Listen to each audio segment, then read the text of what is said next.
Before I got into all the bigger alpine adventures, climbing and mountaineering, I stumbled into something that felt like magic. It was not a summit, it was not climbing a hard grade, it was building igloos. And what started as a simple experiment on a frozen lake turned into something where we slept outside in igloos and bivouacs and then climbing out on the next day, doing summits, skiing out of it. And it turned into a whole journey where I learned from the masters themselves, the Inuits. This is that story.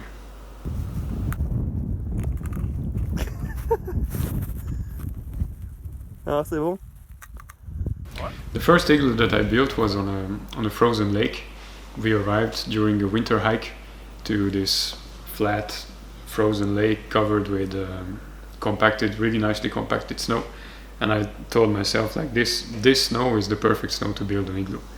But actually it was not deep enough. It was like 10-ish centimeters deep. So I was cutting out the pieces and then I realized that I can only build a small igloo. So it turned into an igloo model that was barely enough to crawl into it. But it was a very nice first experiment. It helped me to try the techniques that I have seen and learned in theory.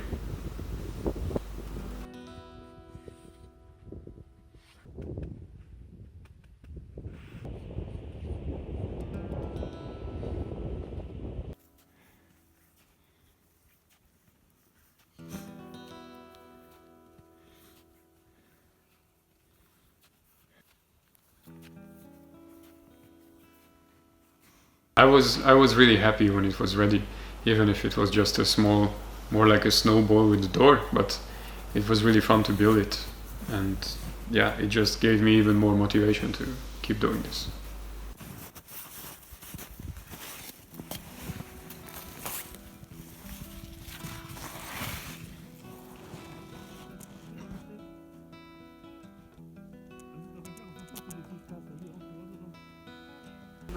So the next step was to go on a snowy hike, and then on the way back the weather was turning bad and we just decided, well, I decided with two of my really good friends that we will try to build an igloo because the weather is not good enough to walk.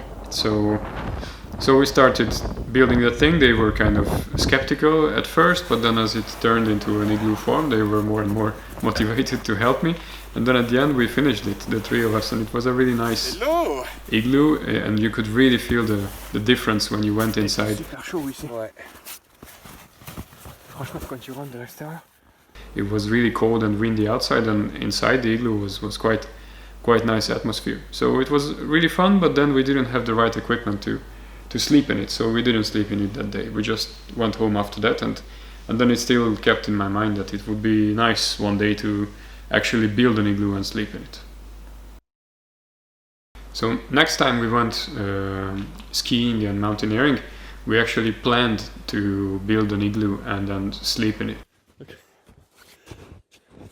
So je fais un time lapse. It was close to a ski station and all accommodation is very expensive there, so it was very convenient to go out there and build an igloo.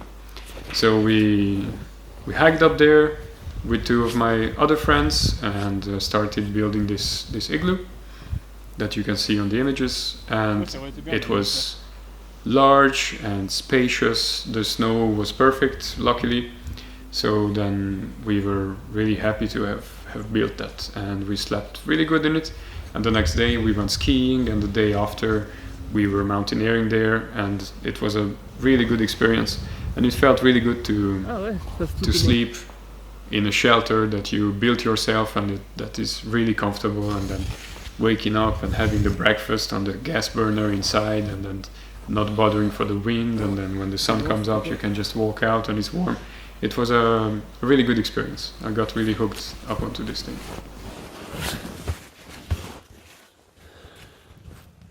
Oh, j'avais des gros blocs encore. Tu les as fait travailler pour rien. Il y en a encore derrière, 10 000. Ah ben, on comprend ce qui se passe.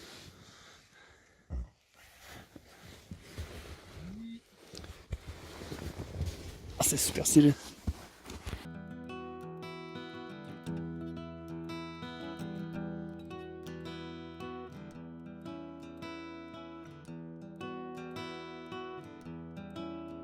So igloos are actually quite permanent.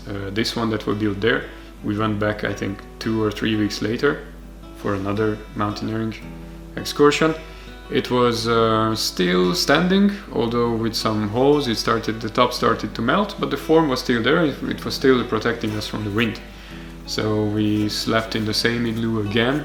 That was what was left of it was frozen hard, but it was still quite comfortable, and it was very convenient that we had our own accommodation in the mountain. We just went there, we knew where it was, and just slept in it, and it was a really good experience.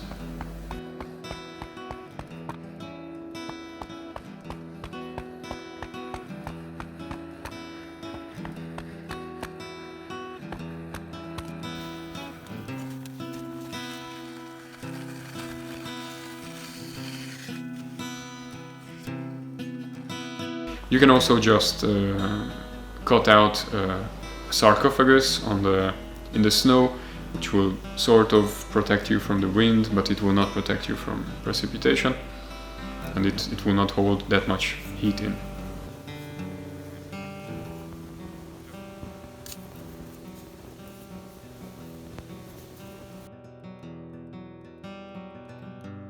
We also tested other bivouac methods other than the igloo, such as just carving out an ice cave in a snow hill, which is probably the fastest method, and it's also quite comfortable. We did that a few times with different people.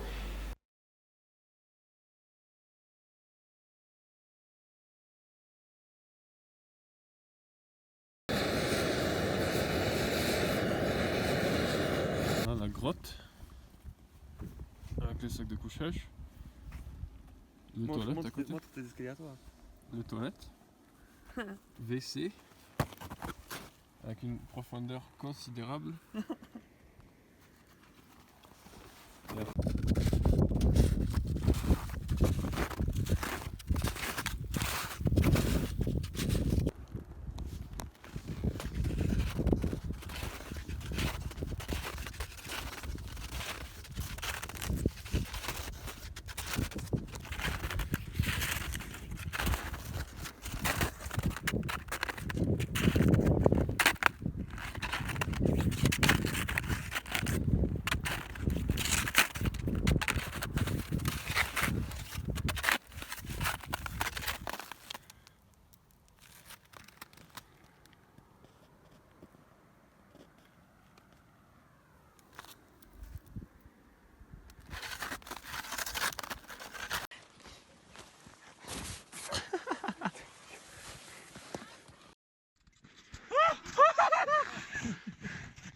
J'avoue. Regarde. Nous sommes en visite guidée.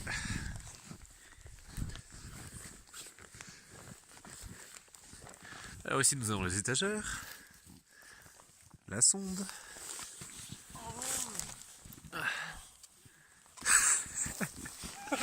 Là nous avons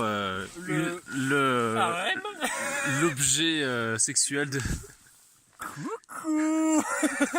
Il est tout dur et tout gelé. Ça c'est vrai.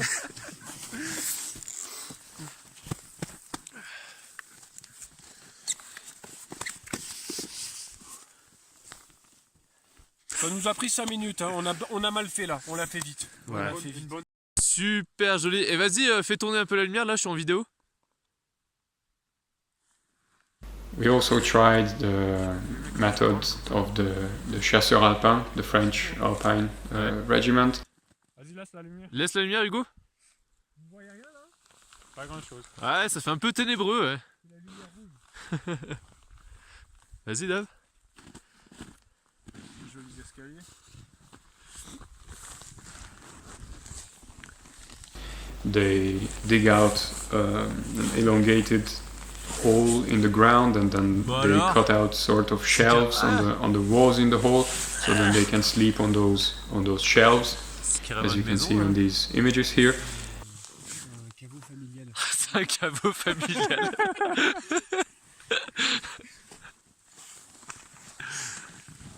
And then you can make a dome with the snow that you cut out on the top of this trench. So that's That's also a nice way. It's more of a permanent bivouac. You can coucher.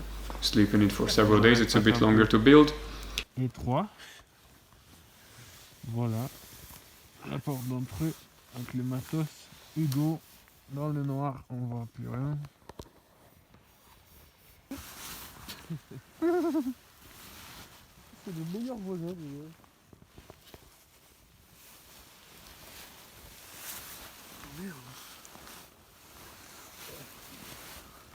From all these methods, I learned how to work with the snow. I learned what tools to bring with you, how to work with a snow shovel, how to work with a machete, and just what sort of snow types are good for what sort of shelters. And then it just gives you an insurance that in any conditions you know how to survive and what shelter is convenient for the given conditions. On voit la direction du vent là. Of course, I wasn't inventing anything myself. The Inuits have perfected these methods for centuries, probably thousands of years. It's a precise, fast, and permanent way of building shelter. So I found an old Canadian documentary that I really liked and that really inspired me. First, you cut out the pieces from inside of the igloo. You make a circle with them by stacking them one against the other. And then once you have your first circle, you cut them in a triangular way to form a slope. And then on that slope you can start building a spiral up to the top of the igloo. The advantage of this spiral is that no piece is going to stay by itself. All of them are leaning into the previous piece. So you can just, in one shot, build the whole dome, and it's self-standing. I find it really fascinating and amazing, and it's just really just a good method of yeah, I'm really fascinated by this. Looking back at these adventures, I realized that they were my first mountaineering expeditions that I carried out. They were not about climbing hard grades or opening routes or something. They were just about discovering the environment and building that foundational knowledge of bivouacking and the knowledge of the materials and the knowledge of your equipment to survive if one day you're in need. And every time I walk in the mountains, if I see the snow that is good for building an igloo, I always have the temptation of sounding it and checking if we could build an igloo, and then I'm calculating how long it would take and if it's a good way of having a bivouac. So it's something that I learned and I still really like, and every time I think about it when I see the adapted snow for this.